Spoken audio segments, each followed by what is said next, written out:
Mad World, good morning. It's me, Coach Sess, kicking back, having a cup of coffee, which is not something I do a lot, but I'm starting to enjoy it more and more. I want to talk to you about Dave Chappelle. Not really, just some fights I want you to study. The reason I want you to pay attention to them is because people have asked me questions relevant to some of the movements and techniques that can be found in these fights.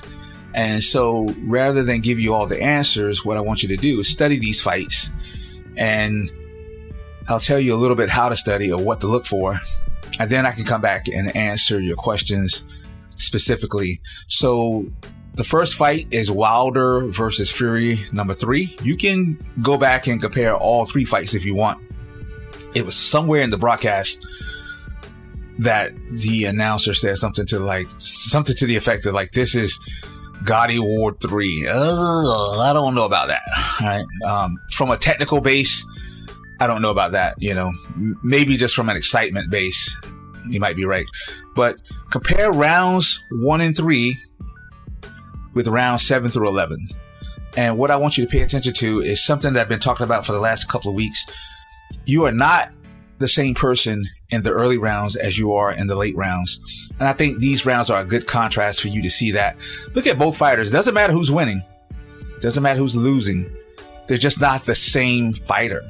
So pay attention to that so you can get a little bit of understanding about how you really need to change your training format. Pay attention to something that Fury does so well for a big man. His smothering technique. Very similar to Riddick Bowe back in the day, being a tall, big man who knew how to fight on the inside. Fury has a good smothering technique that keeps him from eating big shots from hard-hitting heavyweights. Pay attention to the weight gain for both men. Both men came in a little heavier than normal, but here's the reality of that. If you have a little extra poundage on you, 1, you can take the shots a little bit better. 2, you can cover up because you probably have that weight more in your body than your head. I hope so. And so you can cover up a little bit more to protect the head, and the body can absorb the shots. So pay attention to the weight gain. Pay attention to Fury using a slap hook to land the right hand. If someone asked me a question about that, I'll do a breakdown on that after I get this out and I get some questions about it. But using the slap hook to land the right hand, it's not just something you see in boxing, it's something you see in MMA as well.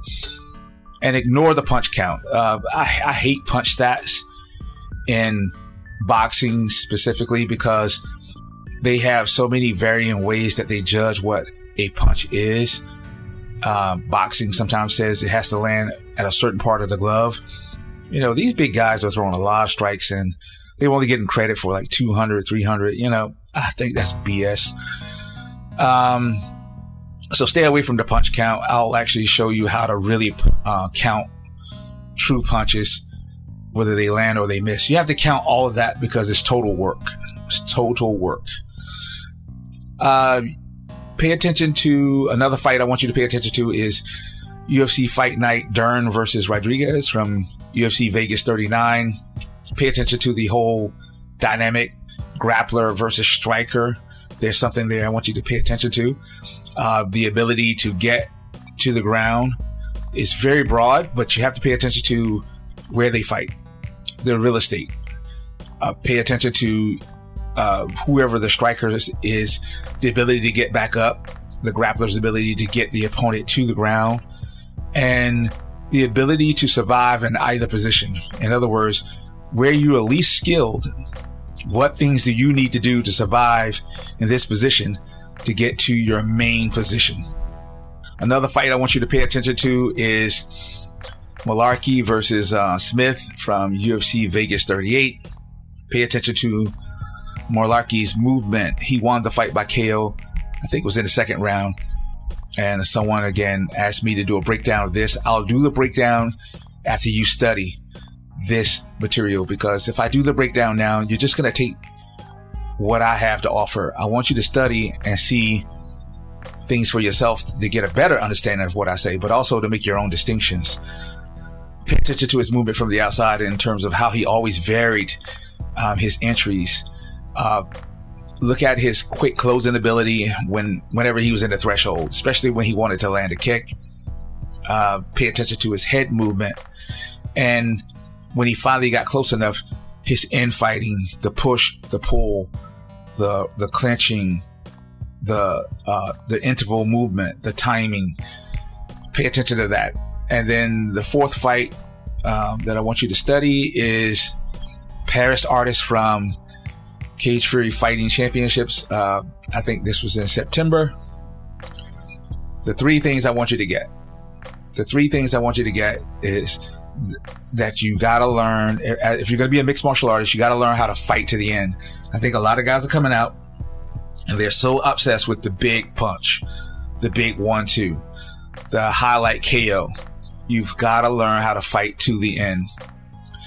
You also have to learn to deal with adversity. And that is a training mechanism, not a fighting mechanism. Everybody always talks about dealing with adversity when they go heart. You can't teach heart. You can't, but you can set up circumstances where you have to use heart.